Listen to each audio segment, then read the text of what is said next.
Last song, last song. The last song. Pasok na kayo. Overtime. Sige.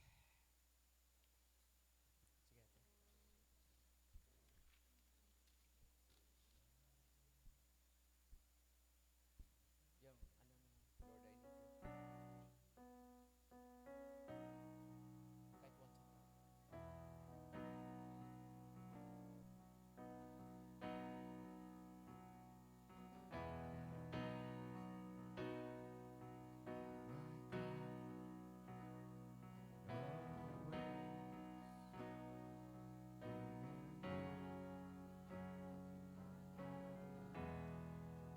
Dali na lang yan.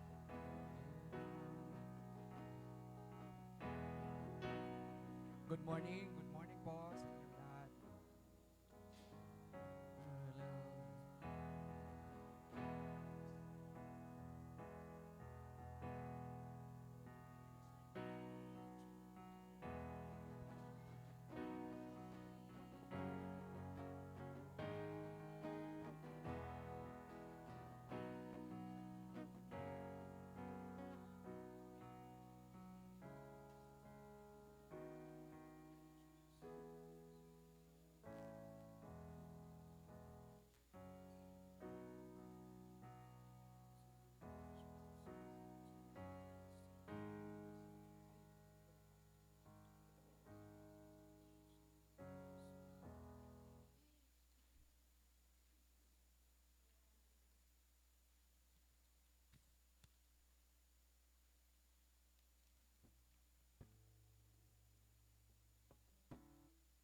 Good morning. Magandang umaga sa bawat isa sa atin. Mainit pa rin. Tama? Ito yung pinakamainit na panahon yata, no? Wala na siyang pinipili kahit sa ibang dako ng Pilipinas ay talagang mainit. So, mga kapatid, bago po tayo dumako po, batiin muna natin yung mga kasama, natin, mga katabi natin. Batiin natin ng mainit na pagbati. Magandang umaga po sa ating lahat. Magandang umaga sa inyo. Welcome to Gospel of Grace Community Church. Ito po ay pananambahan po ng mga anak ng ating Panginoon. So, sa umagang ito, mga kapatid, ay basahin ko lang po yung text natin dito sa Hebrews 13:8.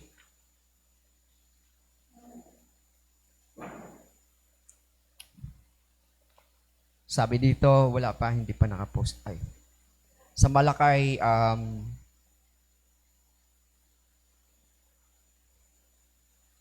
sa Hebrews 13:8, sabi dito, The Lord described as He never changed, the same God that we serve, parehong Diyos na pinaglilingkuran nila Moses, nila Abraham, nila Isaac, parehong Diyos na pinaglilingkuran natin ngayon at parehong Diyos sa darating. Isang Diyos, mga kapatid, na hindi nagbabago. Isang Diyos na kapag nangako ay tutuparin niya at hindi niya babaguhin. Kaya kapag tayo binigyan tayo ng Panginoon, sinabihan tayo ng Panginoon, sa oras na to, ito yung takda ng araw na ikaw ay ililigtas ko, hindi na niya babawiin yun.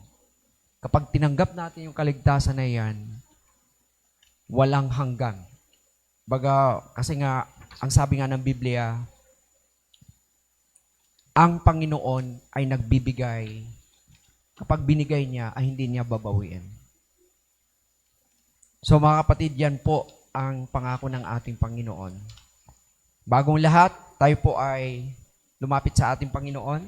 Tayo manalangin. Mahal namin Diyos, sa iyo po kami magbibigay ng papuri sa oras na to, ang aming mga puso, ang aming mga buhay, Panginoon, ay inaalay namin sa inyo. Kung meron po kayong nakitang kamalian sa aming mga puso, tanggalin niyo, Panginoon, para kami, Panginoon, ay makapagpuri, maibigay namin ang aming buhay sa inyo sa sandaling ito. At ang kahilingan namin, O Diyos, Lord, dahil sa mga pangako niyo, tutuparin niyo ito, Panginoon. Kaya kami, Panginoon, ay nagpakumbaba sa inyo ngayon. Lord, we pray that you will be with us, Lord, this time as we worship your name. Thank you for bringing us to gather in this place upang kami, Panginoon, ay magsama-samang magpupuri sa inyo. We're here to offer the sacrifices of our praise and honor because of your Son, Jesus Christ, who died on the cross for all of our sins. Thank you, Father God, Lord. Father God, Lord, be with us today. In Jesus' mighty name, we pray. Amen. Again, mga kapatid, ang ating Panginoon po ay hindi nagbabago. Sabi nga sa banal na kasulatan, dahil ito ay unchanging nature ng ating Panginoon. He is an immutable God. Meaning, His character and purpose ay napaka-stable. No? Hindi man stable ang economy ng mundong ito. Nagbabago man yung mga pamilihan, nagbabago yung stock exchange, nagbabago ang tao, pero ang Panginoon, hindi siya magbabago sa mga sinasabi niya. Kaya sabi nga, amidst of changing world, our God does not change. Hindi nagbabago ang ating Panginoon. Sabi ng Malakay, I, the Lord, do not change. At sabi dito sa Hebrews 13:8, Jesus Christ is the same yesterday and today. Mga kapatid, habang tayo po ay ihanda natin yung ating mga awitin at pagsamba, tayo po ay ibigay natin sarili natin sa ating Panginoon. Ating buong puso, tanggalin natin yung mga naiwan natin sa bahay na mga labahan. naiwan ng mga kambing na ililipat. No? Focus muna tayo ngayon. Sandali lang hiningi ng Panginoon ngayon para tayo ay bigyan natin ng papuri ang Panginoon. Kasi we'll be talking, we'll be worshiping to a holy God. Gawin natin private, gawin natin personal ang ating pananambahan ngayon. Sabi nga ang Panginoon, He does not lie. Hindi siya nagbabago. Hindi siya nagbago. At meron siyang kasiguraduhan sa lahat ng bagay. Kahit may mga trouble, may mga pagsubok na naranasan tayo ngayon, may mga struggle tayo, kalimutan muna natin, Lord, I will offer this time to you. I will offer this time. Tayo po'y tumayo, mga kapatid. Ihanda natin ang ating sarili. Ihanda natin ang ating mga sarili. Tayo umawit. Palakpakan natin ang Panginoon sa ating mga puso.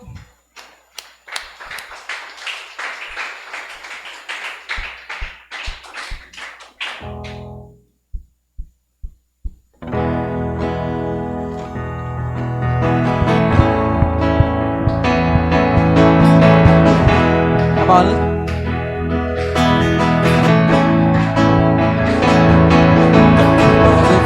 Were born before the oceans roared, before the mountains reached for the burning star. To all your words away, promise me, to every means of grace, reveal your heart. You are unchanging, faithful and failing, now and God everlasting, sovereign and reigning, now and forevermore.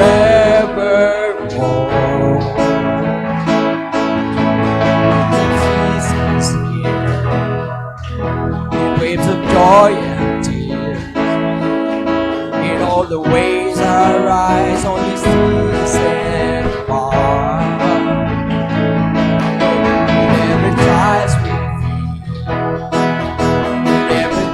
So free, we have eternal hope written in your scar. You are unchanging, faithful and failing, now and forevermore. God everlasting, sovereign and reigning, now and forevermore.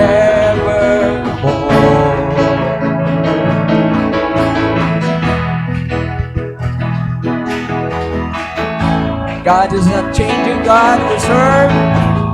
Church, let's continue to praise. Give praise unto the Lord. And fade, when sight has blue brown fade, when we are home at last in our Savior's arms, then all will make me right, then every tear will dry, then every leaving night and the storm and cloud. You are unchanging, faithful and failing, now and forevermore. God everlasting, sovereign and reigning, now and forevermore. He is our changing God. You are unchanging, faithful and failing, now and forevermore. God everlasting, sovereign and reigning, now and forevermore.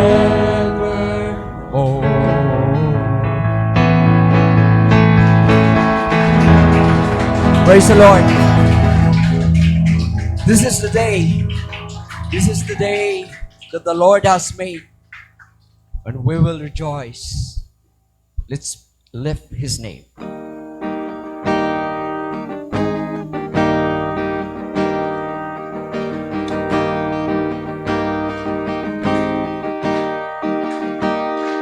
This is the day that the Lord has made.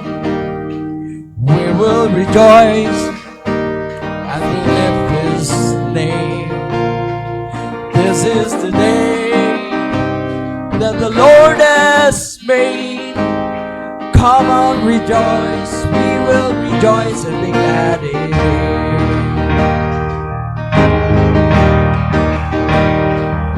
Whether the sun will shine, whether the stars will rain, I know that you are good. This is the day you made.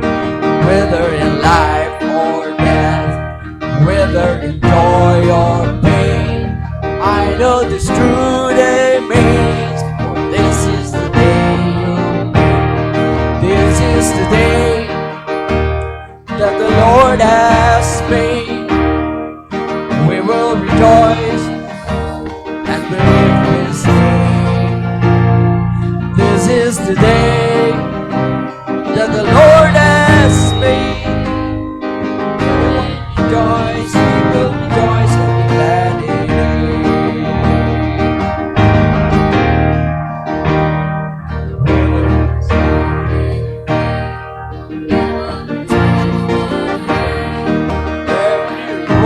is good, and this is the day you made.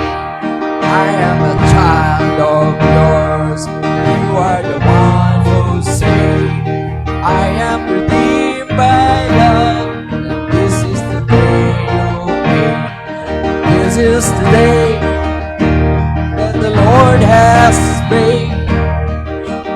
will rejoice as we live His name. This is the day that the Lord has made. Come on, rejoice, we will be glad day.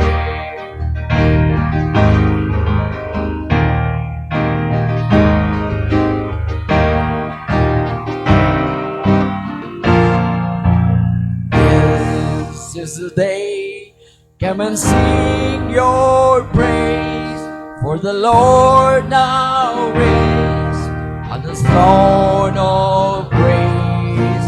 Soon is the day we will bring a song as we have this song, for we are His own. This is the day, this is the day, come and sing your praise, for the Lord has reigned on the throne of grace. Soon is the day He will bring us home as we have His home.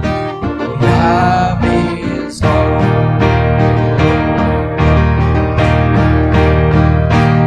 This is the day that the Lord has made. We will rejoice as we lift His name. This is the day that the Lord has made. Come on, rejoice, we will rejoice and be glad in His name. This is the day that the Lord has made.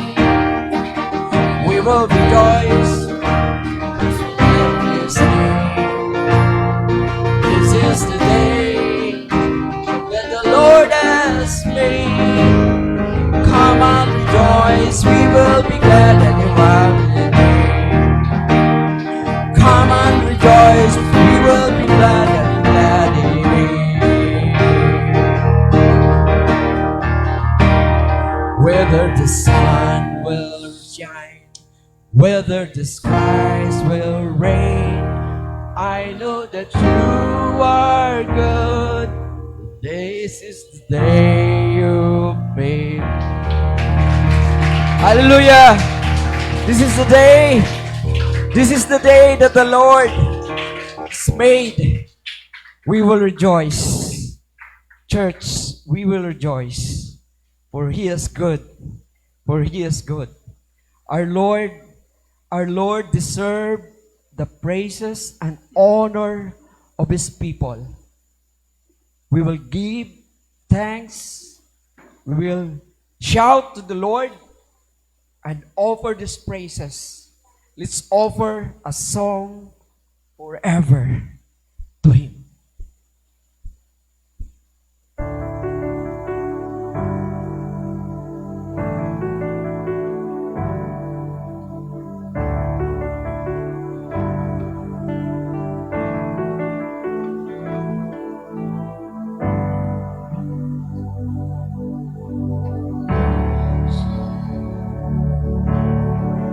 His glory taught the stars to shine.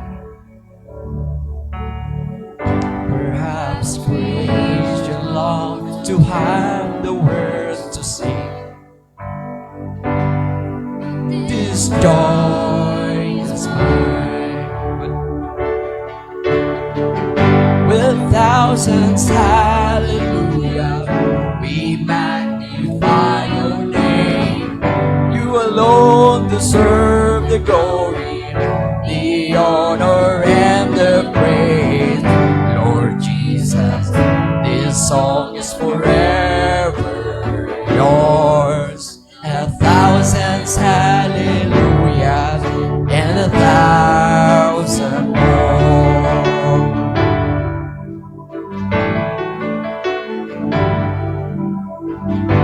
Who else would die for our redemption? Whose resurrection shall rise? There is time to sing the glory of God.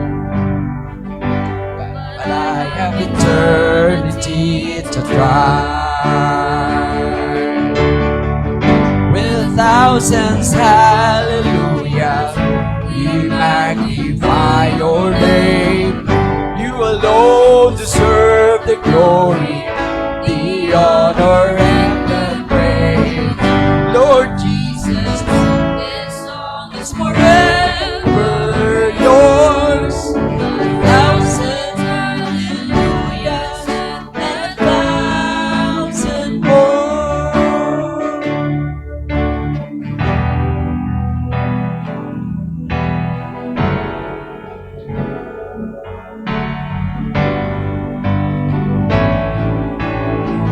Praise the Lord, to the Lamb, to the King of heaven, praise, for he rose, now he reigns. We'll sing forever, praise. Come on, let's sing it, Lord. To the Lamb, to the King of heaven, praise. For he rose,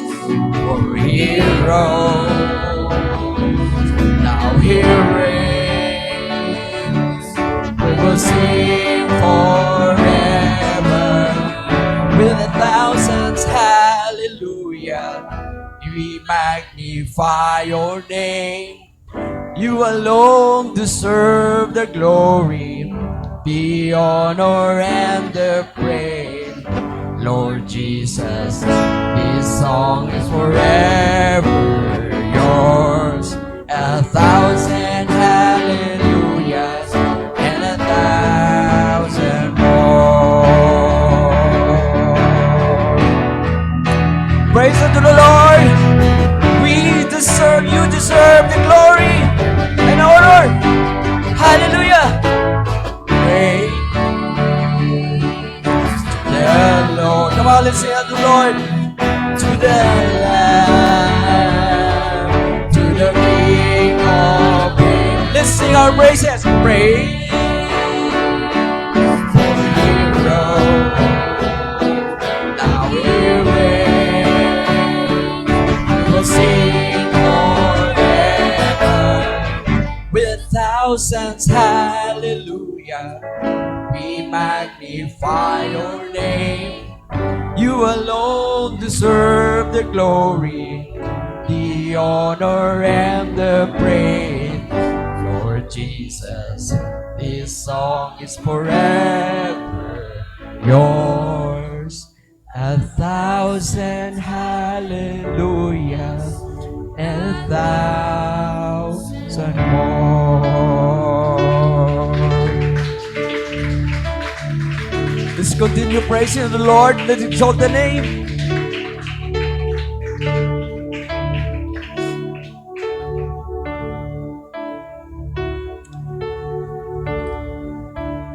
I exalt thee. I exalt thee.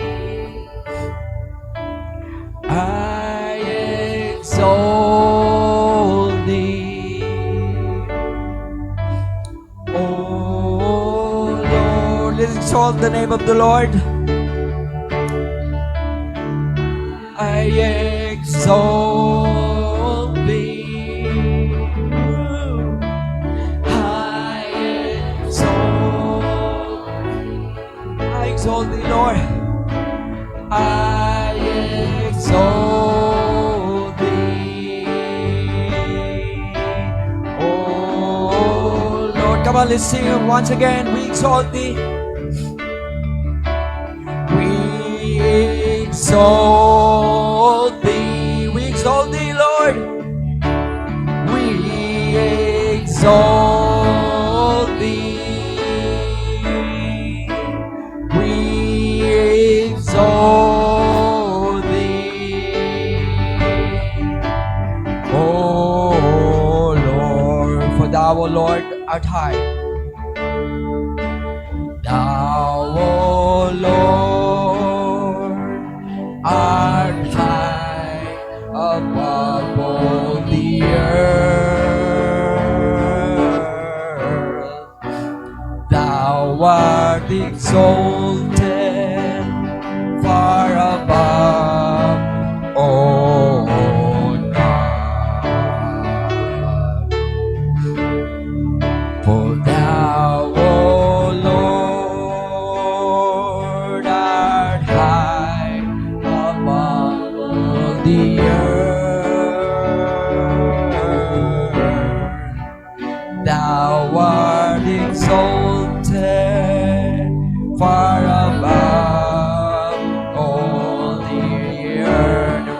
exalt thee, Lord. We exalt thee. We exalt thee. We exalt thee. I exalt thee. Oh Lord, let's sing once again. I exalt thee. We exalt thee. I exalt thee.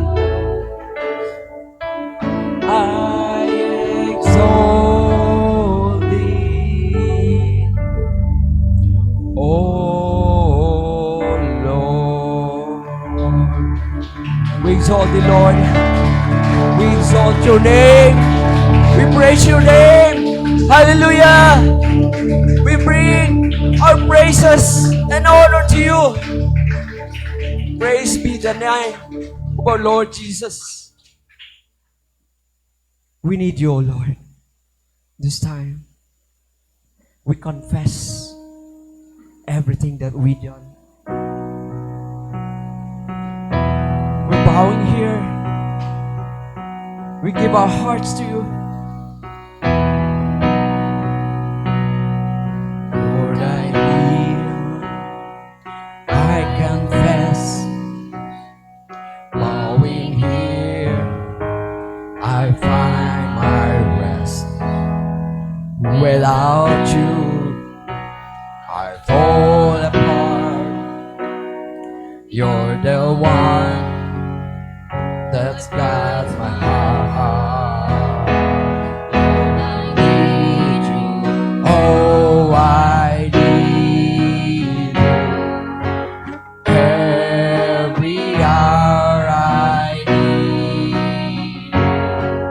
My one defense, my righteousness, my Lord, how I need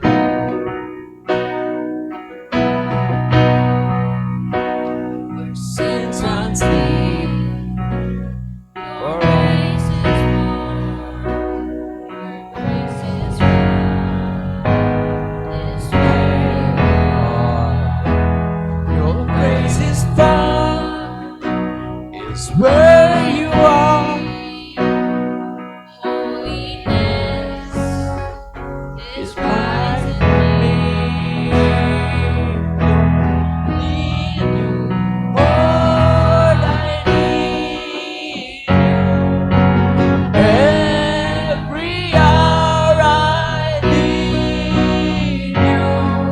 My one defense, my righteousness. Oh God, how I need you. Teach my song to rise to you. When temptation comes my way, and I cannot stand, I fall on you. Jesus, you're my hope and stay. And I cannot stand, I fall on you. Jesus, you're my hope and stay. Lord, I need you. Lord, I need you. Every hour I need you. My one defense, my righteousness. Oh God, how I need you. I want defense, my righteousness. Oh God, how I need you. Yes, oh God, hallelujah. Thank you for your presence. Thank you, Lord, for allowing us to worship you. Thank you, Lord, for this time that we can offer to you the sacrifice of our praise from the bottom of our hearts, oh God. Hallelujah. Salamat, Panginoon. Patuloy na samahan niyo ang bawat isa sa amin, lalo na sa mga oras na to. And we're asking, Father God, Lord, for your presence. We're asking, Lord, for your wisdom. We're asking, Father God, Lord, Ama, sa pag-iingat, paggabay niyo sa bawat isa sa amin. Lord, we're here, Lord, to hear your word, Father God, Lord. Naway, Panginoon, ito'y maging pagkain, Panginoon, ng aming mga kaluluwa. Panginoon, salamat, and we, Lord, offer to you, even, Father God, Lord, ang lahat ng aming mga gagawin ngayon. Salamat, Panginoon. To you we give back all the praises, the honor of Father God, Lord, and adoration. In the name of your Son, Jesus Christ, this is our prayer. Amen.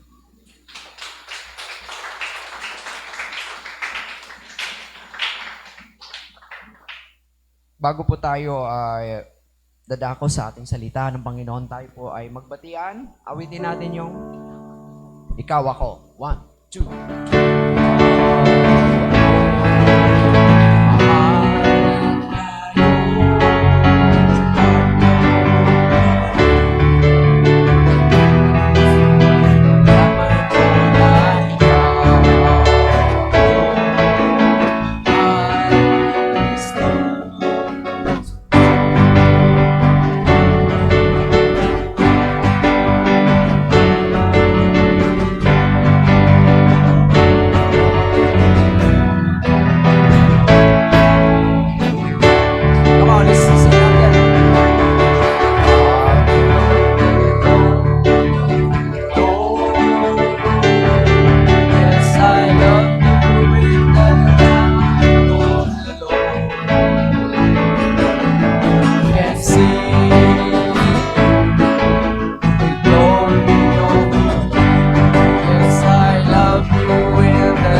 Today po, we'll be having our discipleship. Pagkatapos ng kumain tayo, 12:30, balik na kayo para makauwi tayo ng maaga. Okay, today po, we'd like to welcome our visitor, si Brother Raul Balos. Ayun, good morning, Brother Raul. Welcome po, welcome. And for our first timer, we have Jemson Orlando. Siguro mga bata to. Si sino to? Jomel Hunyo. Okay, welcome. Welcome po kayo sa ating pananambahan. And today po, we'd like to hear God's Word. Na gagamitin po ngayon muli ay si Sister Joy. Siya po ang magsasalita.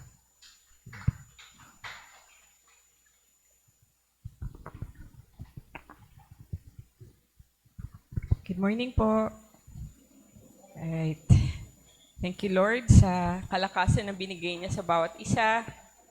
Nandito po tayo kahit po napakainit.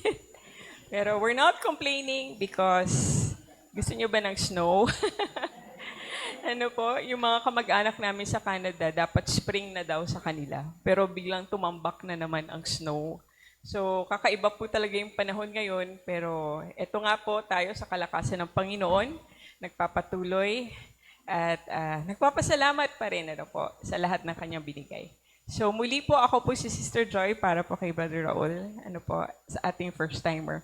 And we know na wala pong aksidente sa Panginoon, kaya po kayo nandito. So, kung ano man po yung purposes ng Panginoon, At nawa yung desire po ninyo, na makahanap ng church, na makilala palalo ang Panginoon ay tugunan niya. So, sige po. So, ang topic po natin ngayong umaga ay nag-entitled, na Blessings for the Pure Heart. So, pansin po ninyo, ito po ay naging series ko na patungkol po sa puso. Yung una po ay yung Assurances for Troubled Hearts, and then Warnings for the Hardened Hearts, at ngayon naman po ay Blessings for the Pure in Heart. Marami pong klase ng puso, So, actually, nahirapan po akong mag-isip kung ano pa pong klaseng puso ang aking i-share po sa inyo. But I think the Lord has led me to the pure in heart. Well, syempre, si Pastor Leo rin nagsabi na positive heart naman. No, troubled heart, hardened heart, something more positive. Kaya ayun po ang pure heart. So, I think habang nung inaaral ko rin po ito, doon ko lang rin po napagtanto, na ang pure heart pala po ay napaka-importante. It's actually, and I'm convinced na ang pure heart ay dapat talagang nasa kaibuturan, ng ating pagkatao. It should be at the core of our being. Katunayan po sa Proverbs, nasusulat, above all else, guard your heart, for everything you do flows from it. Yung ESV version po ay nagsabi rin naman na keep your heart with all vigilance. From it flow the springs of life. So dito makikita natin yung puso na ihantulad po siya sa isang spring, isang bukal. Ito'y dumadaloy at nagbibigay buhay. So, paano po ba tayo nagbabantay sa ating source ng tubig? Hinahayaan lang ba natin ito? Di ba po lahat gagawin natin, uy, may bukal dyan, uy, maganda yung tubig dyan. Anong una-una natin gagawin? Isisecure natin ito. Sisiguraduhin natin na walang hayop na dadaan-daan dyan, yung mga dahon na nahuhulog, tatanggalin mo palagi kasi mabubulok. Hindi yan babahayan ng palaka, kung ano man mga insekto, dahil gusto mo siyang manatiling dalisay, malinis, fresh. So tayo mga kapatid, we also cannot live our lives. We cannot walk in our faith, apart from a pure heart. Amen? Kasi dito po lahat dumadaloy, lahat ng ating pag-iisip, pag-ugali, lahat ng ating mga ginagawa, magmumula talaga siya sa pusong dalisay. At kung hindi, kung may imagine mo na kung anong klaseng mga bagay, isipin o gawain ang lumalabas sa isang pusong hindi pure. Alright? And we know, mga kapatid, napakahirap po nito. Minsan, kakapri mo pa lang, biglang paglabas mo, biglang nilagpasan ka na ng basurero. Nataranta ka na and everything. Personal experience. Yung parang nagagalit ka na, ganyan, pero yung heart mo parang, oh no, galit na ako, naiinis na ako, lahat nagpatong-patong na. But in our study, mga kapatid, malalaman natin na ang pure heart pala ay madali lamang. It is actually a blessing from God. Makikita natin yung joy and rewards ng isang dalisay na puso na nanggagaling mula kay Kristo. At sa Kanya, walang imposible. So tayo po ngayong umaga ay mai-encourage, mapapalakas ang ating mga puso. And yung verse po na ating tatalakayin ngayong umaga na ito patungkol po sa pure heart ay nagmula po sa libro ng Mateo. Okay? At ang verse na ito ay nakalista among the Beatitudes. So tayo po ay basahin po natin po ito. Tayo po tumayo. Paggalang po sa salita ng Diyos. Basahin po natin from verse 3. Blessed are the poor in spirit, for theirs is the kingdom of heaven. Blessed are those who mourn, for they will be comforted. Blessed are the meek, for they will inherit the earth. Blessed are those who hunger and thirst for righteousness, for they will be filled. Blessed are the merciful, for they will be shown mercy. And blessed are the pure in heart, for they will see God. Blessed are the peacemakers, for they will be called children of God. Blessed are those who are persecuted because of righteousness, for theirs is the kingdom of heaven. Tayo po'y manalangin. Aming Ama, maraming salamat po, Lord, sa banal mong salita, O Diyos. Dalangin lang po namin na ngayong umaga ay suriin mo po ang aming mga puso, O Lord God. We want to know you, O Lord God. We want to follow you, O Lord. We want to live our lives for you, Panginoon, and live in your blessing. Lord, enable us, O Lord God, Panginoon, to see, Lord God, your truths, O Father, and help them, O Lord God, change our hearts, O Lord God. Reveal your truths to us, O God, and minister to us, O Lord, so that we may please you and glorify you, O God, with our lives, O Lord. Salamat, Panginoon. We love you. All these we pray in Jesus' mighty name. Amen. Tayo po'y umupo. So makikita po natin po sa passage na ito, ayon sa verse 8, ay patungkol sa pure in heart. So bago po tayo tumungo sa ating verse, kunin po muna natin yung context na po ng Beatitudes sa Matthew. Following the Beatitudes, kung titingnan niyo po sa inyong mga Bibles, I hope you also have time to pray and meditate on the Sermon on the Mount, where this is taken, itong Beatitudes. Makikita po natin doon sa mga susunod na verses pagkatapos ng Beatitudes, si Jesus patuloy na nag-sermon, Sermon in the Mount, patuloy na nagturo sa kanyang mga disipulo.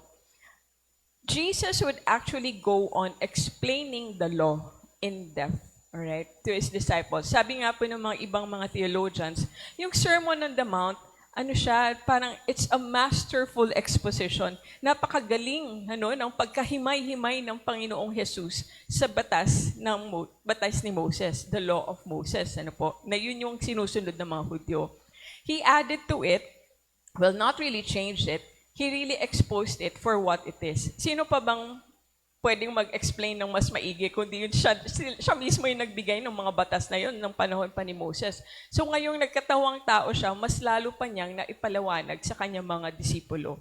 So we know that when Jesus explained all these laws, we begin to realize na yung law pala ay mas malalim pa, kaysa sa pagkakaintindi, lalo na nung mga Hudyo nung panahon na yun. At nung nakita nila na mas malalim pa pala itong mga batas na nakagawian natin, doon nila mas naisip na, paano magiging imposible yan? Napaka-imposible. Halimbawa po, di ba po, yung batas patungkol sa pangangalunya. Di ba? Thou shalt not covet thy neighbor's wife. Pero anong sabi ng Panginoon Jesus? Sa isip mo pa lang, nag-desire ka na, that's already adultery. Alright? Ano pa pong sinabi? Yung kunwari, nung sinampal ka, hindi ka dapat maghiganti. Ibigay mo pa yung kabila. Okay? Ang hirap. Sino mo makagawa nun? At marami pang mga sinabi doon na, yun nga po, na okay lang na kinukutsa ka or pinapersecute ka. Okay? Sino makakatanggap noon? Tayo talaga, sumasobra ka na. Kahit na, mabait ako, pero dahil sa ginawa mo, meron tayong mga ganong kondisyon. So, nung sinabi ng Panginoon, hindi ka dapat gumante, mahalin mo ang mga kaaway mo. Wala naman yun nakasulat sa batas ni Moses, Pero ito, pinaliwanag ni Jesus, na ito pa lang, ito ang totoong explanation sa mga rules, sa mga laws na binigay ng Panginoon. Even to the point that Jesus would tell them, be holy just as God is holy. How is that possible? So, makikita po natin, na si Jesus, in-expose niya, kung gaano kababaw yung pagkakaintindi ng mga Hudyo sa batas, sa mga law na binigay ng Panginoon. Dahil sa kababawan ng pagkaintindi nila, ginawa nila itong mga batas, na, kumbaga, they turned these laws into a head religion and into a hand religion. Ano po ba ibig sabihin nun? Head religion, meaning, nag-rely lang sila, sa kanilang pag-iisip at pag-unawa sa mga batas ni Moses.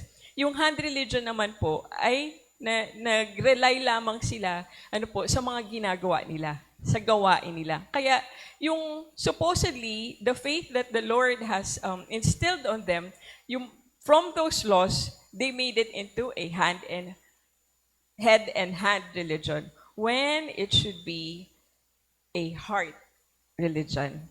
Okay? So ngayon, Jesus comes to the people showing that true religion is a heart religion. That's why it is more difficult. That's why all that the Lord is telling becomes more difficult. Dahil ngayon po, hindi na po natin ma-justify ang ating puso. Alright? Hindi na natin pwedeng sabihin, nagsaserve naman ako sa Panginoon. Nagbibigay ako ng mga alms sa mahihirap o pulubi. Kabisado ko yung Bible. Alam ko yan, naiintindihan ko yung Revelations. Hindi na po yun ang basihan. Ang basahan na ni Jesus, ngayon ay kung ano ang nasa ating mga puso. That's why it's so hard. Hindi natin maitatago kung sino talaga tayo sa ating Panginoon. Our true hearts are exposed by Jesus. In Jeremiah 17 verse 9, sabi po dito, the heart is deceitful above all things and desperately wicked. Who can know it? Napaka-wicked, nakakalinlang, nagniling-lang, deceitful ng ating mga puso. Niloloko tayo nito. Sinasabi nito yung mga bagay na hindi naman totoo para tayo ay malinlang. At napaka-evil, napaka-wicked po na ating puso. Sabi ni Jeremiah, sinong makakaalam, sinong makakabatid, sinong makakaintindi ng tunay sa ating mga puso. So we also see that the religious, yung mga Pariseo nung panahon na yun, they ran to the law to cover their sins. But now they cannot escape the standards and judgment of Jesus. Jesus sees the heart. In fact, Jesus pointed out the hypocrisy of these religious leaders. Sabi sa Matthew 23:25, woe to you, teachers of the law and Pharisees, you hypocrites. Mga hipokrito kayo. You clean the outside of the cup and dish, but inside they are full of greed and self-indulgence. Si John MacArthur po, isa po siya, you know him, yung theologian na meron siyang maraming mga commentary. Napaka-insightful po nung comment niya dito po sa Sermon on the Mount. Sabi dito, yung understanding of the law that Jesus revealed to us has actually closed off every possible avenue of human merit and leaves sinners dependent on nothing but divine grace for salvation. Sinabi rin to ni Paul, bakit ganito binigay ng Panginoon yung batas sa atin para ituro tayo na hindi talaga natin kaya tuparin ang lahat ng yan. So wala nang posibleng paraan ka pang magagawa para makuha mo ang pabor ng Panginoon, kundi ang umasa ka at lumapit ka sa kanyang grasya at kaligtasan. So given that sobering realization, ngayon na-realize natin na parang, okay, ang hirap, So kung imposible, paano to magiging posible? That's why we wonder, bakit merong Beatitudes na unang sinabi? So, nako-connect ba natin? Kung ganun pala kahirap, bakit may Beatitudes na puro blessing ang sinasabi ng Panginoon bago pa man niya in-explain yung law? The Beatitude actually describes the ideal disciple and his rewards. But in light of realizing, how hard it is to be Jesus' disciple by following the law, we now see that the Beatitudes can actually be a call to faith and salvation. Alright? So, hindi lang siya standards sa disipulo na, dapat sundin ko lahat yan. Yung pala, ito ay instead an invitation. Kasi ang sinasabi ni Lord, hinihikayat niya, di ba? Blessed are the poor in heart. Alright? So, blessed are the pure in heart. Blessed are the poor in spirit. Blessed are the persecuted. Kumbaga parang nilalapit pa niya yung grasya, sa kanyang mga tagapakinig.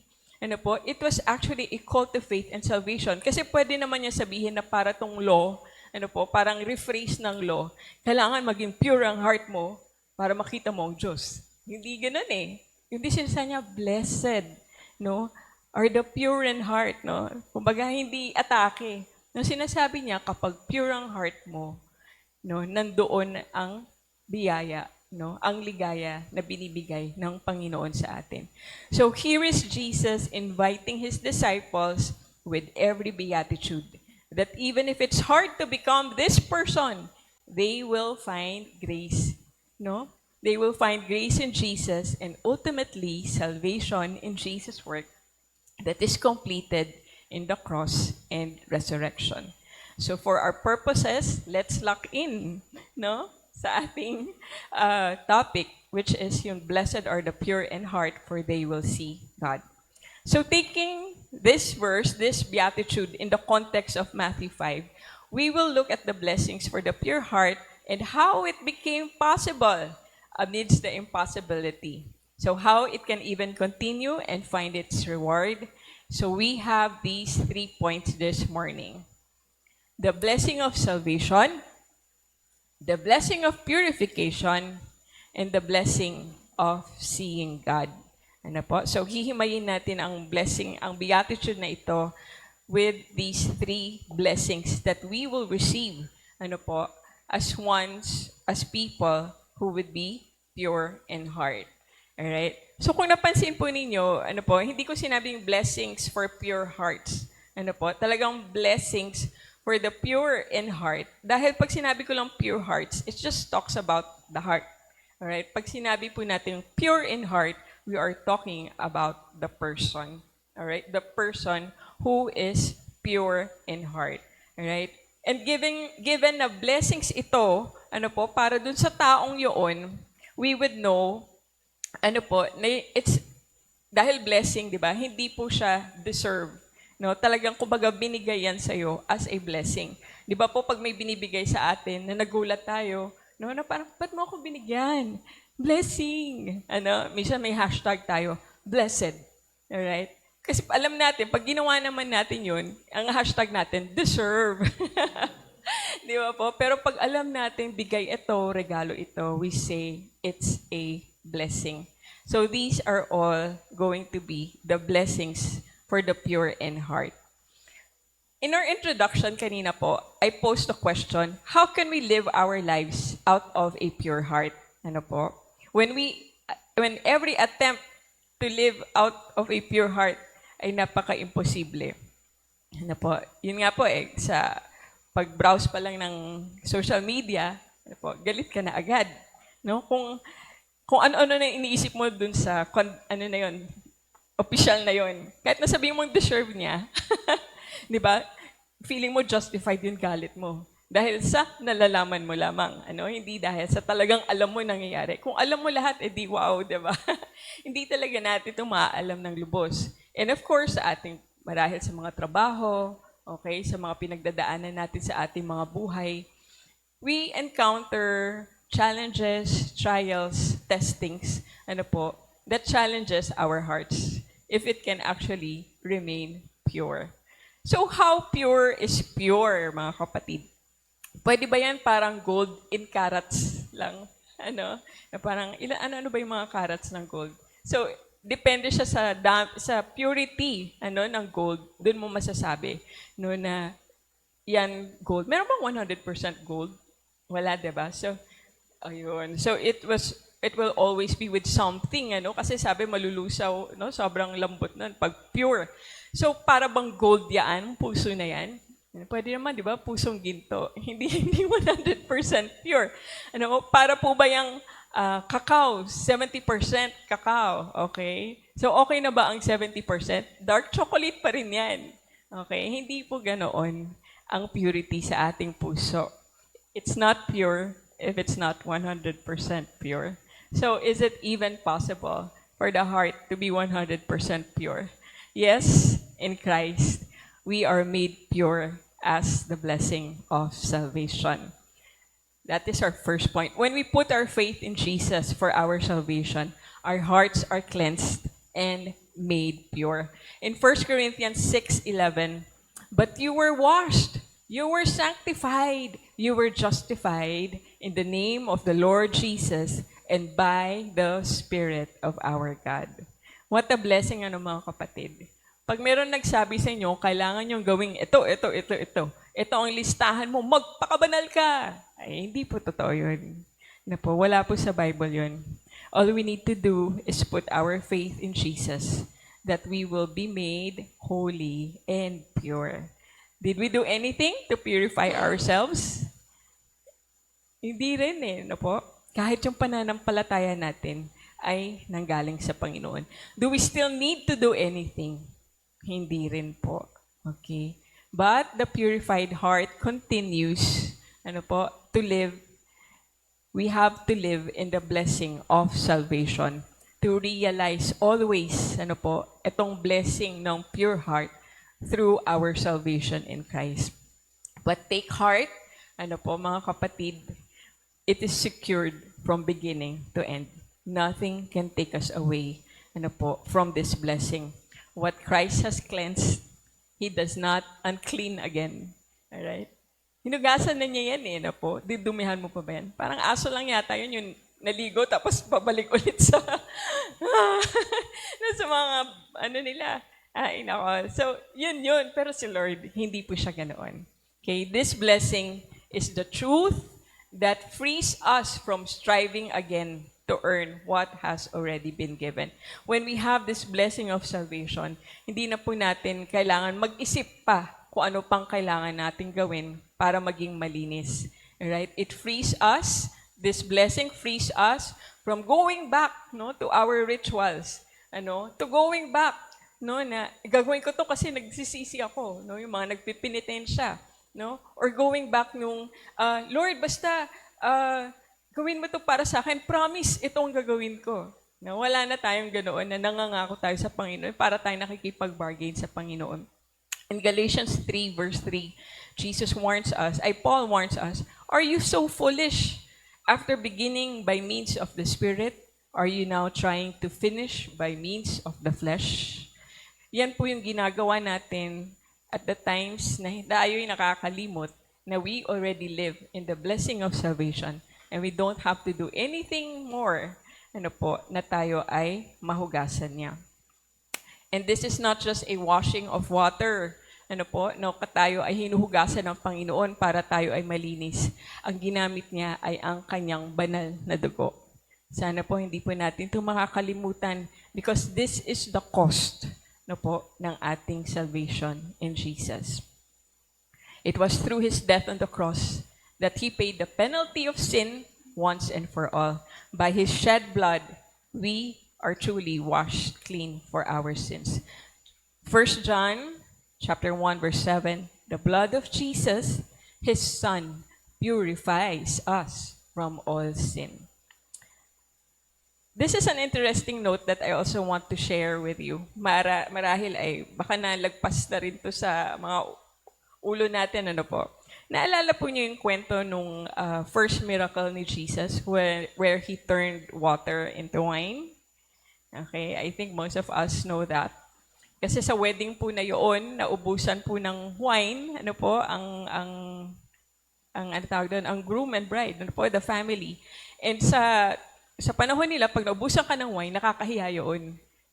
So we had Mary, nakiusap siya kay Jesus na tulungan mo sila, Tulungan mo sila. Wala na silang alak. Anong gagawin mo? So, without knowing what Jesus would do, they just put their faith in Jesus.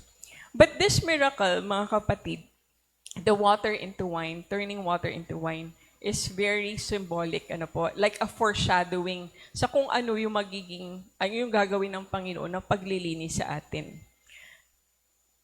Right? So it's not just about trying to impress the wedding guests. Ang significance nito po ay why Jesus used ceremonial purification water jars. To be filled with water, which He turned to wine. Di ba pwedeng yung the usual, yung mga pitsil, ilatag mo lahat ng pitsil dyan, lagyan yung tubig, gagawin ko yung wine. Nakita niya yung mga ceremonial water jars that are used for the purification of the body in ceremonies. And he said, fill that up. Right? And they filled it. And he turned it into wine. Si John Piper, na yung nag-share nito po, he wrote this, there is a reason Jesus chooses to use water jars that were appointed for purification and not for drinking. When he performs his miracle and fills them with wine.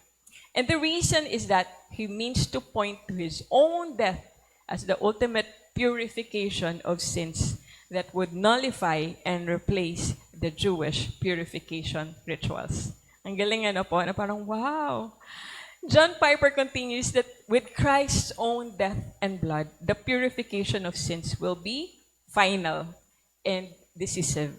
Right? Walang hidden clause. Walang fine print. Yun na yun. There is no ritual for cleansing anymore, and that there is only one way to be made clean before God, Jesus Christ. Amen? Amen. Amen po. Sana po naiintindihan po natin yan.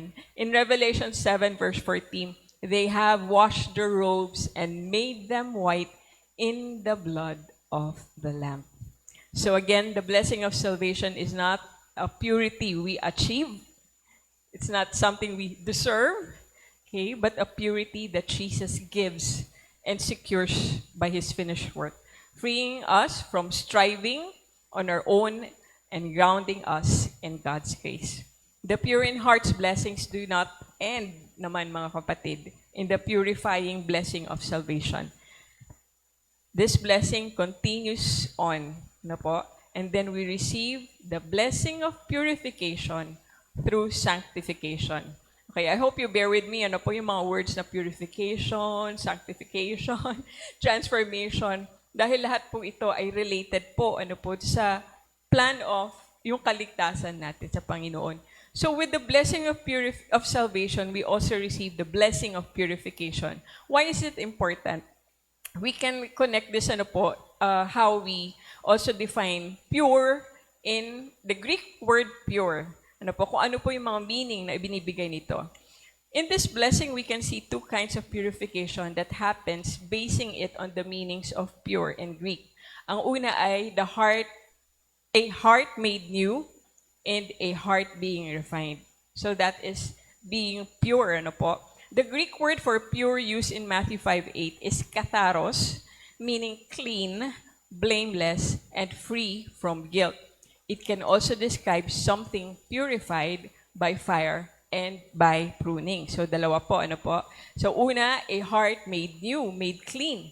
A naturally sinful heart, ano po, cannot be made clean until it is also changed. Ano po?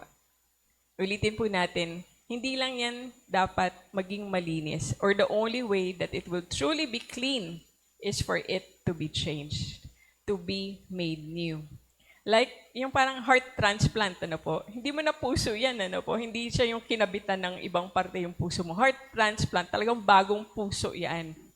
So yung ating heart na bato noon, no, na ayaw sa Panginoon, that is hostile to God, it is replaced with a heart of flesh, ano po, filled by the Holy Spirit. In Ezekiel 36 verses 25 to 26, sabi po rito, I will sprinkle clean water on you, and you shall be clean. I will give you a new heart, and a new spirit I will put within you. All right? It's a new heart. All right? It's a new spirit that you will find in your heart when you are cleansed by the Holy Spirit. A saved person would find a changed heart. Ano po? Malalaman mo lang na nagbago na ang puso mo kasi mahal mo na yung mga bagay-bagay sa Panginoon. Alright? Pag hindi pa nagbago yung isip, ay yung puso mo, ano po, babalik ka pa rin sa dating gawin mo. Ang tanong doon, may nagbago ba sa iyong puso in the first place? Di ba po? So, ang hahanapin mo na lagi, yung mga bagay ng Panginoon, yung kanyang kaharian, ano po, yung alam nyo na pag wala kayong, alam nyo pag nawalay kayo sa church, ano po, wala nang feeding yung ating mga puso at isip, ano po, ang una nating hahanapin ay ang Panginoon. Hindi yung parang, ay, I'm sad na, mag-excursion na lang ako. No? You know that when you're sad, Lord, bakit ako sad? Kailangan kita. Mas kailangan kitang makita, maramdaman, maintindihan sa aking buhay. So, there should be at least a desire for a one who is saved, na iwan ang dati niyang buhay, or at the least, kung lalo na pag bago pa lang tayo naligtas, nararamdaman na natin sa puso natin, may nagsasabing, huy, mali yan. Huy, wag ka dyan. Itong gawin mo. Uy, mag-church ka. No? Yung mga ganoon. We know that already in our hearts, the Holy Spirit is already there, prodding us and changing us. In Galatians 2:20, we read, I have been crucified with Christ, and I no longer live, but Christ lives in me. The life I now live in the body, I live by faith in the Son of God, who loved me and gave himself for me. So let's look at our hearts. Is it purified? Is it saved? Tayo po ba ay nabubuhay na sa leading at gabay ng ating Panginoon? Or are we still living for our own selves? If our hearts are pure, our motives will be pure. And for God, even if we appear to live for our families or our future, hindi naman porket nung na-save na tayo, wala ka nang isipin kundi church. Bible. Ang mangyayari, lahat ng nangyayari sa spiritual natin ay aagos na sa lahat ng parte na ating mga buhay. So kahit na ikaw, busy ka sa trabaho mo, okay lang yun, pero ang nasa puso mo, Lord, paano ba kita mag-glorify sa trabaho ko? Okay? Kung wala ka nang inisip kundi yung pamilya mo. Sa ministry ko, family ko eh. Diba? Sa pagsilbi ko sa aking mga anak, binabalik ko sila sa Panginoon. So everything in your life becomes a chance or a way for you to truly live it out for the Lord. Alright? So it doesn't mean na you're living for Jesus ay nasa church ka lang at wala ka na ibang ginagawa. Kundi sinasabuhay mo lahat ng tinuro ng Panginoon sa'yo, lahat ng sinasabi niya sa'yo, at pinapakita mo sa iyong buhay for His glory. Alright? So second is, the blessing of purification is also a heart being refined.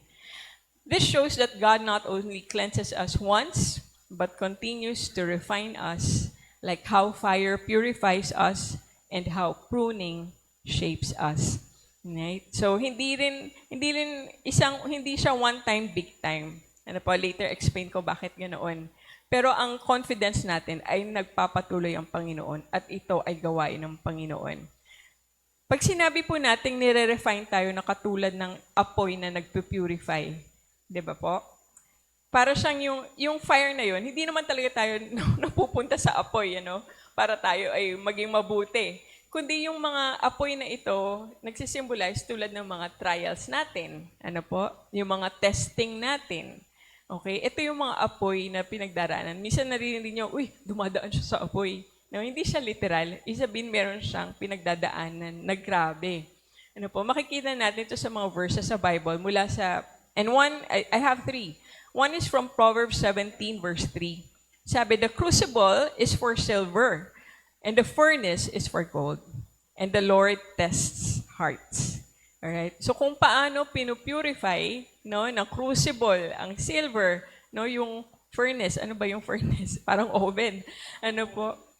Pugon. Kung paano niya pinupurify ang gold, si Lord pinupurify ang heart natin through testing. Right? In Isaiah 46 verse 10, I have refined you, but not as silver is refined. Rather, I have refined you in the furnace of suffering. Right? And 1 Peter 1:7, refined by fire, so that the genuineness of your faith may result in praise, glory, and honor. Okay? So mga kapatid, kapag kayo ay may pinagdaraanan ngayon, isuko lang natin sa Panginoon, trusting Him that these trials, its purpose is to really purify us, to strengthen our faith, and to show the people that our Lord is really alive, regardless sa ano pinagdadaanan natin. Because out of it will come fruits that would honor the Lord. He also refines by pruning. Kung kayo po ay marunong sa mga plantito, plantita, or nasa farming kayo, alam nyo po ang benefit ng pruning sa isang halaman. He refines us by pruning when He removes attitudes, desires, habits, or any attachment in our lives or affinity. Yung mga gusto natin, pero it hinders yung spiritual walk natin, yung spiritual fruitfulness. Lahat yun tatanggalin ng ating Panginoon. Alright? As branches abide in the vine, we surrender to the Lord's hand so that His life may flow through us. And again, the end in mind is to produce fruit. John 15 verse 2 sabi, He cuts off every branch in me that bears no fruit, while every branch that does bear fruit, He prunes so that it will be even more fruitful. Okay, so kung kayo po ay pinuprune ni Lord, rejoice. It just proves that you are fruitful na. He made you fruitful, able to bear, pero mas padadamihin pa niya. Alright? So we just need to hang on. We just need to abide to our vine, Jesus. And He will be the one to enable us to bear fruit. So in theological terms, tulad na sinabi ko, ang dami kong sanctification, justification, ano pa ba to? Lahat ng on. Itong blessing ng purification is actually the blessing of sanctification. Ano po yung sanctification? Pagpapabanal. Okay, yung salvation, yun yung kaligtasan natin. We are already cleansed by the blood of Jesus. Pero itong sanctification na ito is actually a process. The first purification, yung pagpapabago ng ating puso, ito po yung sinasabi nilang positional na sanctification. Kumbaga, pagka-save mo pa lang, pagtanggap mo sa Panginoon, pagsuko mo sa Kanya ng iyong buhay, there and then, you are already sanctified. There and then, malinis ka na. Binago ka na niya. Yun na yung new heart. But yung pruning, yung refining na ginagawa, ito yung sinasabi na progressive sanctification. Nagpapatuloy. I think naturo na ito ni Pastor Leo, if not in the pulpit, dun po sa ating mga Bible studies. So we would know that this progressive sanctification has to continue. It will transform us to be more like Jesus. So in this blessing, this blessing of purification, we must note always the key role of the Holy Spirit. We can never be transformed, we can never be purified continually kung hindi po magpapatuloy ang gawain ng Holy Spirit sa ating mga buhay. He will be the one to keep us pure. Only by Him and through Him can we truly experience purification.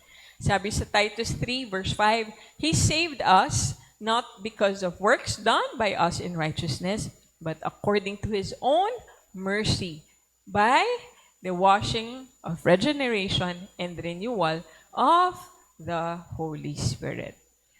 So as the Holy Spirit begins to do all these things in us, we must see changes, all right? We must be transformed.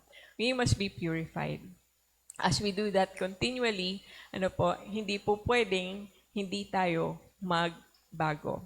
Alright? Kumbaga, okay lang sa simula, mapansin natin, ang hirap naman, Sister Joy. Ginawa ko na lahat kay Lord. Pero talagang sadyang mahina ang aking puso, ang aking espiritu. Sinabi rin niya ni Paul, di ba? Sa Romans 7. The good that I don't want to do, that I do. The good that I must do, I cannot do. Kasi mas lalo niya naiintindihan, yung batas, yung law, really requires so much. But what do we have? We have the Holy Spirit. Meron nga pong kwento, I think, saan ko ba ito narinig? I think it was shared, I think by Pastor Mel.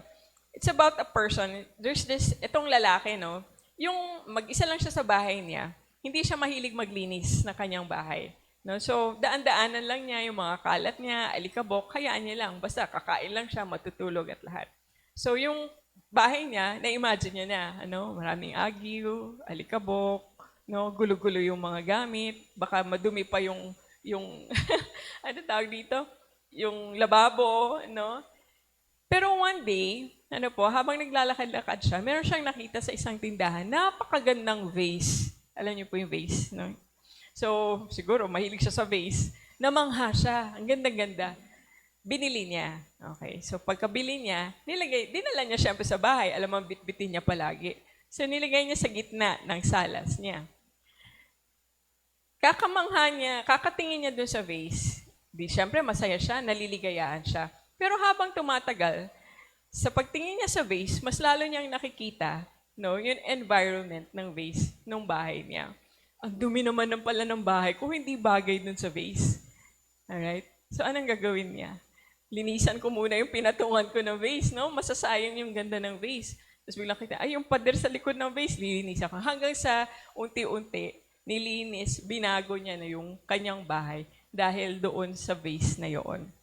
So, our salvation, mga kapatid, tanging si Jesus, is like that vase in our lives.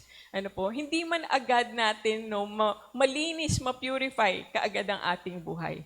Unti-unti, as we let the beauty of the Lord Jesus in our lives just continue to shine, minister to us, assure us, then unti-unti, we will see, I need to change this pala. I need to change this. I need to clean this. I need to do this.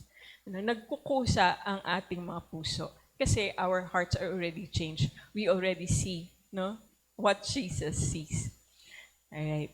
So to our last point, the blessing for the pure in heart is also the blessing of seeing God. And we see that in the promise that they will see God. We usually associate seeing God to the time na tayo ay already finished in this life. Kaya pag meron nagtanong sa atin, gusto mo bang makita si Lord? Iba yung dating sa atin, di ba? Parang, teka muna, hindi pa time. Kaya pag sinabi tayo, gusto mo bang makita si Lord? Ano ba yung naiisip natin, Matutugi na tayo. Madededo na ba tayo? Madeded na ba tayo? Or yung makikita natin kaluwalhatian, kabutihan, kapangyarihan, majesty ng ating Panginoon.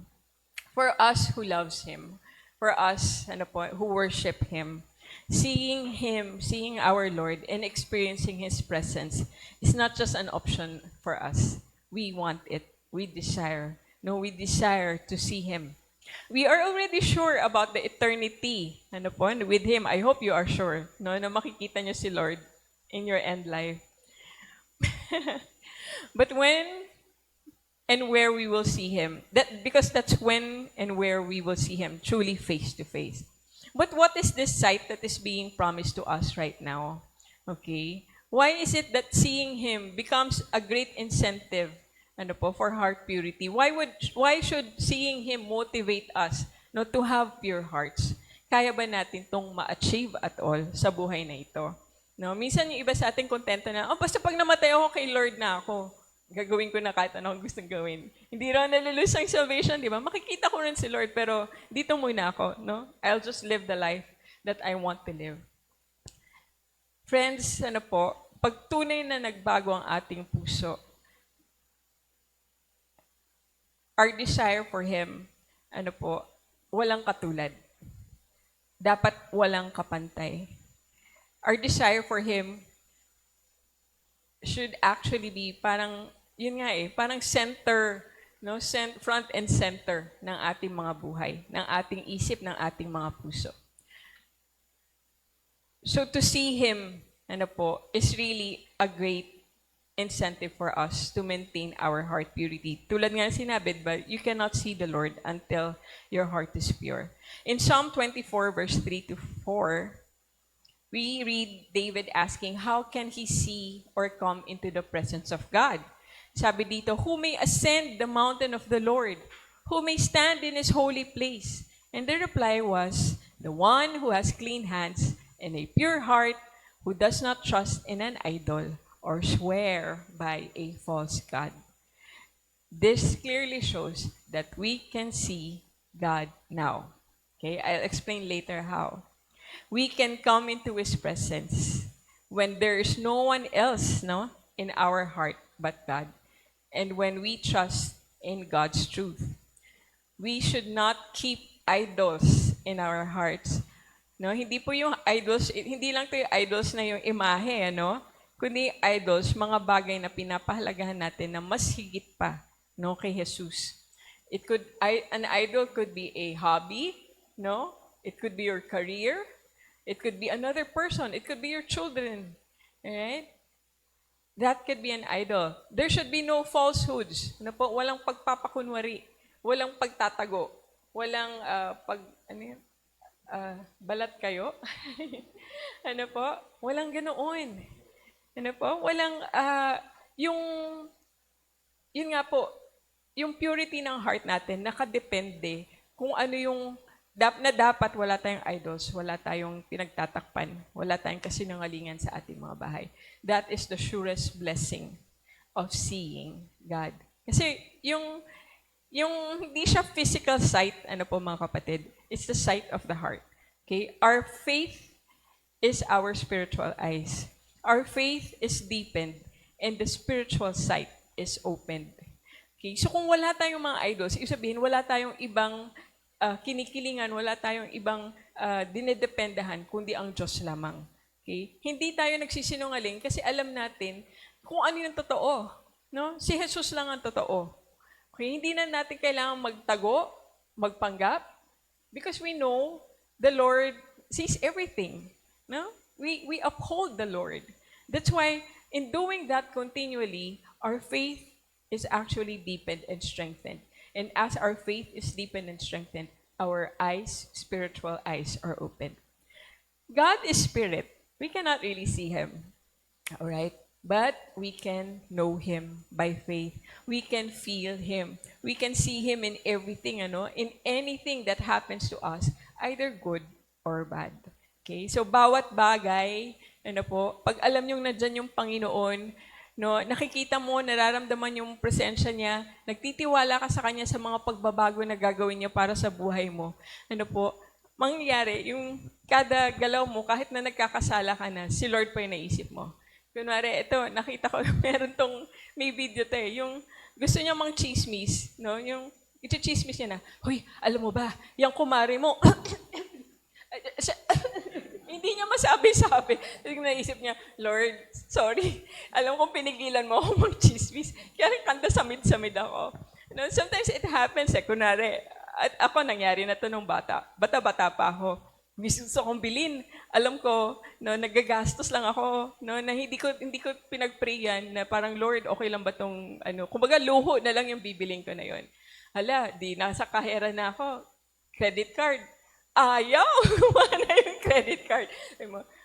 Okay, Lord, ayaw mo nga talaga akong bumili niyan. O minsan yung lalabas ka na lang, di ba? Matatapilok ka pa. No? Hindi ka na makagala. So makikita mo yung hand ni Lord in everything. That is actually His presence. No? The Holy Spirit.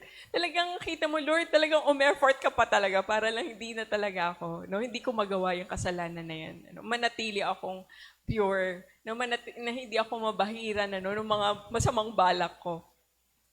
So yun po. So that's our experience of seeing Him, knowing Him, and feeling Him. And of course, all those blessed times wherein the Lord would help us through a person, right?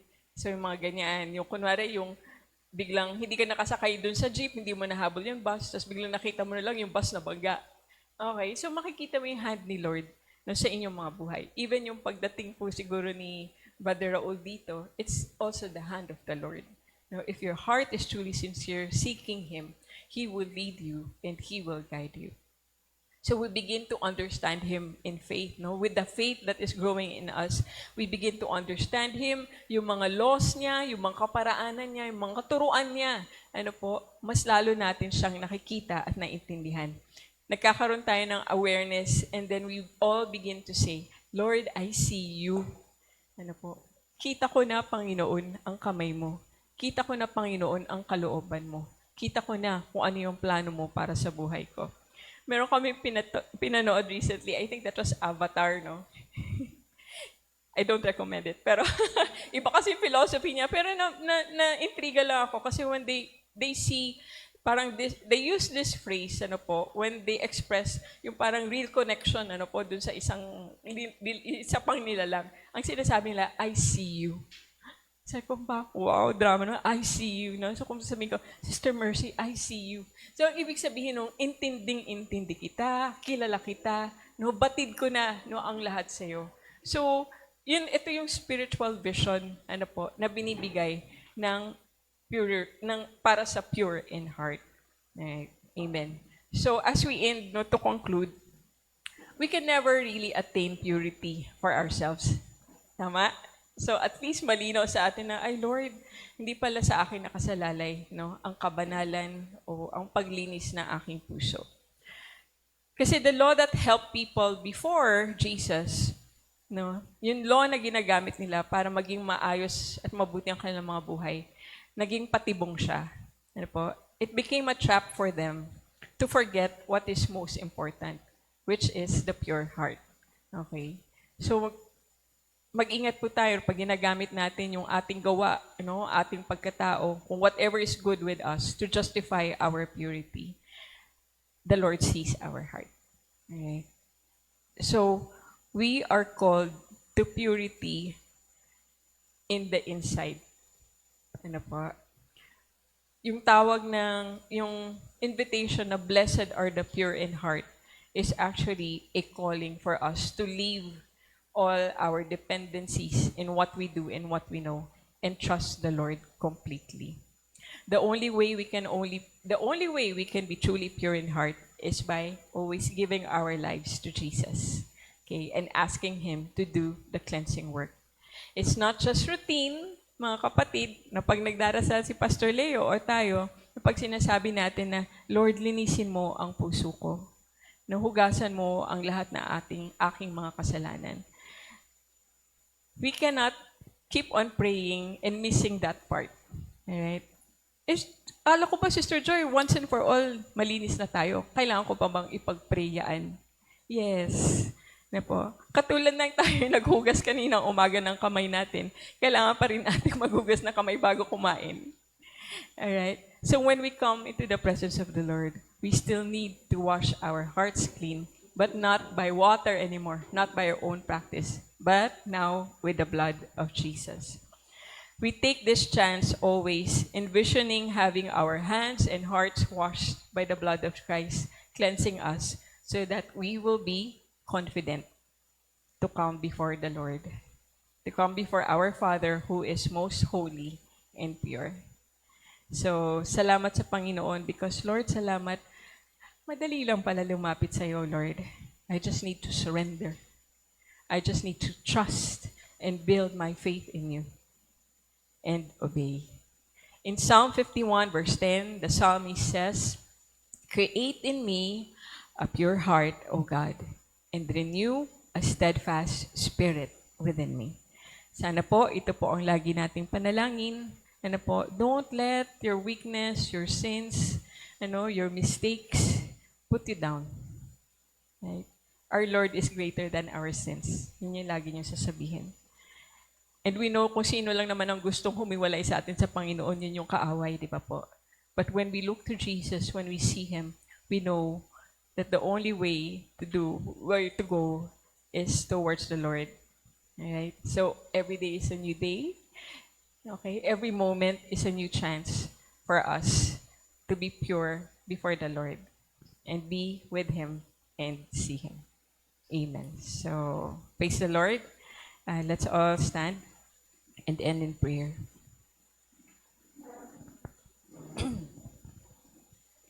Let's come before the Lord with confidence, with faith. Thank you, Jesus. Panginoong Ama, maraming salamat po sa banal mong salita ngayong umagang ito. Maraming salamat po sa pagtuturo at pagpapaalala niyo po sa amin, Panginoon. Kung paano po talaga na magkaroon ng isang pusong dalisay, O Lord. Salamat, Panginoon, that we don't even have to do anything, O Lord God, but to just trust in your finished work, O Jesus. We just need to embrace, O Lord God, Panginoon, the cross, and believe, Lord God, how you, Panginoon, overcome death, overcome sin, overcome Panginoon, Lord God, everything, O Lord God, that will take us away from you, Panginoon. Lord, you are the one who made the way, O Lord, for us, Lord, to be with you, to be with the Father, Panginoon. At salamat, salamat, Panginoon. Lord, tulungan niyo po kami, Lord, sa araw-araw, Panginoon, sa aming isip, sa aming gawa, O Diyos, na lagi namin makita, Panginoon, gaano ka-importante, Panginoon, ang pagkakaroon ng pure heart. Sa bawat gagawin namin, Panginoon, bawat motibo, bawat plano, bawat pag-uusap, Panginoon, maisip namin, Panginoon, na isang pusong dalisay, Panginoon, na inyong pinapaboran, Panginoon. Isang pusong dalisay, Panginoon, na hinihikayat niyo po sa amin, O Diyos. May we always find, O Lord God, your grace every time, Panginoon, we come before you, Lord, with unclean hands and unclean heart. Lord, there may be things, O Lord God, that we are dealing with right now, Panginoon, that we have compromised, O Lord God, our purity, O Lord. Salamat, Panginoon, that we have the confidence, O Lord God, to just come back to you again, Lord. And by your blood, be cleansed and made free, made clean, made strong, made confident, O Lord. Thank you, Lord God, for such a promise so sweet, O Lord God, to our hearts. And especially the promise of seeing you, Lord, in everything, O God. And that is what we desire. Salamat, O Lord God. May we continue to live, Lord God, in this sanctified life, O Lord Jesus. Sanctified by your blood, purified by your blood, O Lord. Blessed, O Lord God, by your presence. Thank you, Father. Thank you, Jesus. And Lord, Panginoon, as we separate ways, O Lord Father, this morning, we pray, O Lord God, na patuloy niyo po kaming turuan, O Diyos. Bless our fellowship with one another, Panginoon. Padaluyin mo, Panginoon, ang iyong Espiritu, Panginoon, to bind our hearts, O Lord God, to refresh us and encourage us, Panginoon. And Lord, as we give our tithes and offerings, may we give it with thankful hearts, O Lord God. Always, Lord God, in faith, Lord God, that you are the one who truly provides for us. May we surrender, Lord God, everything to you, Panginoon, O Diyos Ama, knowing, O Lord God, that you are the one who is sovereign and in control, O Lord God, and who knows our needs. Salamat, Panginoon. Lord, bless this church. Bless our leaders, O Lord. Bless our workers. Lord, may we truly serve you, Panginoon, from the purity of heart, O Lord God, that your work will not be tarnished, O Lord Jesus. It will not be made unclean, O Lord, Panginoon. Let your blood just flow, Panginoon, with freedom, Panginoon, and with the promise, O Lord God, Panginoon, that you are here with us. Salamat, O Lord God. We love you, Father, and all of these we pray in Jesus' mighty sweet name. Amen and amen. Hallelujah. Let's have our last song. Awitin natin yung Lord, I Need You.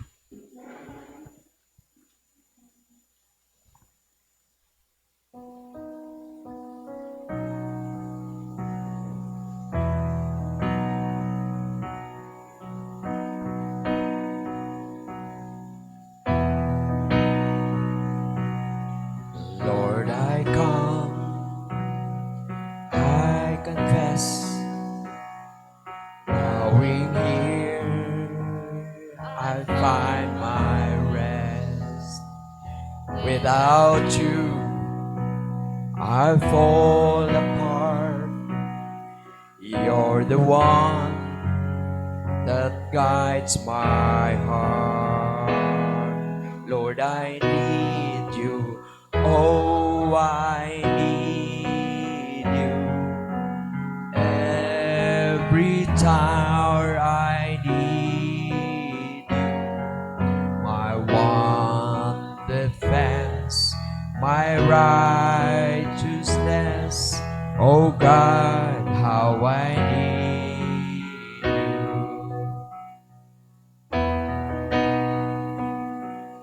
Where sins run deep, your grace is more.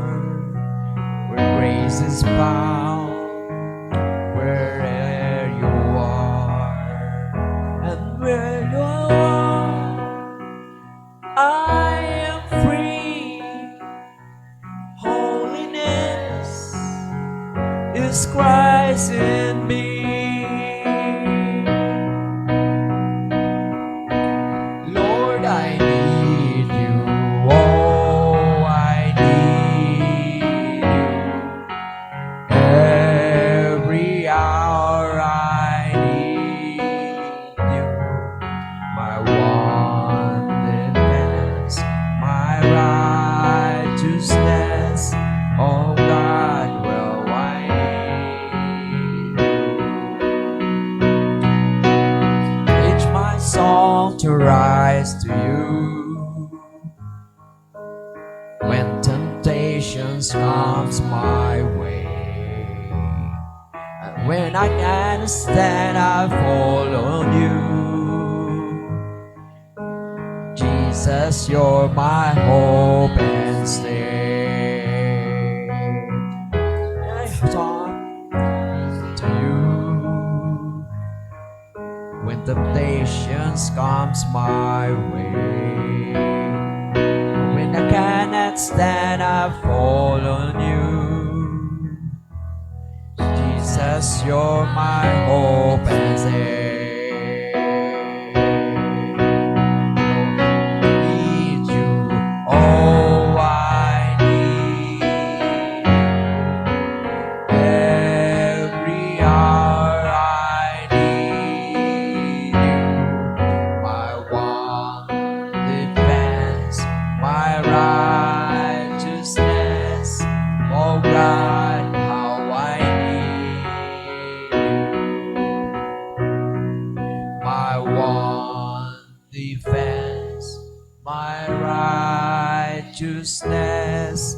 Oh God, how I need you. Praise the Lord. Hallelujah. Hallelujah. We praise you, Father God. We adore your name. Maraming salamat, Panginoon. To God be the glory forever and amen. God bless everyone. Good morning.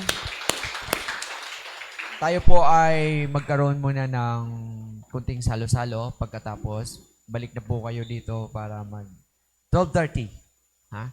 Kain muna tayo, tapos 12:30 mag-join tayo ng mga discipleship. Bukas na po yan. Welcome everyone.